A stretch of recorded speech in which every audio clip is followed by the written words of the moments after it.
Today I will be demonstrating a new feature in Data Migrator 9.2, a REST API.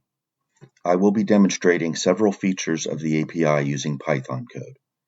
I will be demonstrating the ability to authenticate a user, to run a flow, the ability to return statistics, status, and the log of a flow, the ability to return the schedule properties of a flow, and the ability to update or create a schedule. I created a simple data flow called test flow that will be used throughout this demo to highlight these features. The first method I would like to demonstrate is the authentication method. This method authenticates the user and returns a token. That token is necessary for all subsequent methods. Authentication is the only method that does not need a token to be passed to it. Some things I would like to highlight in this code. I'm creating a variable called data. This contains the text that will be passed as the body to the REST call. I'm also passing the value content type application JSON as the header to this request. When I run this request, it passes the valid Data Migrator login and password I supplied in the body and returns the token. The next thing I'd like to demonstrate is the ability to run a flow. You'll notice two variables in this code, DM folder and DM flow. These contain the folder that the flow is in and the flow itself. We use these variables to build the body of the jobs manage request that will execute this flow. The first thing this code does is run the authentication method, returning the token that I will put in a variable auth token. We pass that into the request header and pass DM folder and DM flow into the request body. This code then runs the job manage method and returns JSON back in the response body. I have prints in the code that show the token that was returned from authentication, the request body that was passed to the request, and the response body showing that the flow was executed successfully. Now we will go back to the Data Migrator console, look at the logs for this flow, and verify that this flow did run successfully. The next thing I'd like to demonstrate is the job info method. This method returns information about a flow, such as the status of the flow statistics, and the flow log. In this code, we're going to authenticate the user, we're going to run a flow, and after we run that flow, we're going to run the jobs info method and get some information about that flow.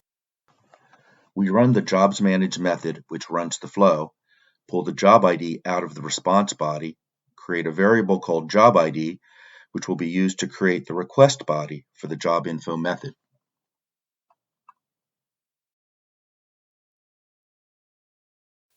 We created a variable called DM action, giving it the value of status. This will be passed in the request body of the jobs info method and return the status of that DM flow. We see when we run this code that the status for the flow is done.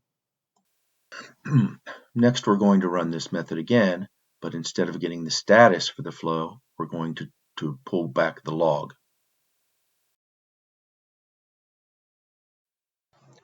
We can bring back anything that is in the response body. In this case, what I brought back were the messages that are in the log. The next method I would like to demonstrate is the schedule info method. This method returns the properties of a flow's schedule. First, I create the variable DM action and set it to the value list properties. This will be used to create the request body of the REST call.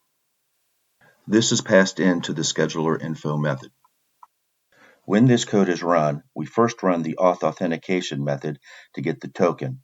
We pass that in as the header of the schedule info method. The schedule properties are returned in the response body. We see in this example that there is no schedule for this particular flow.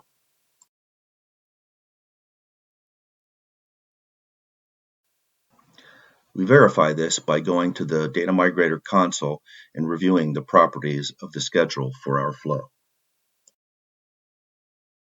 As you can see, there's no schedule for this flow.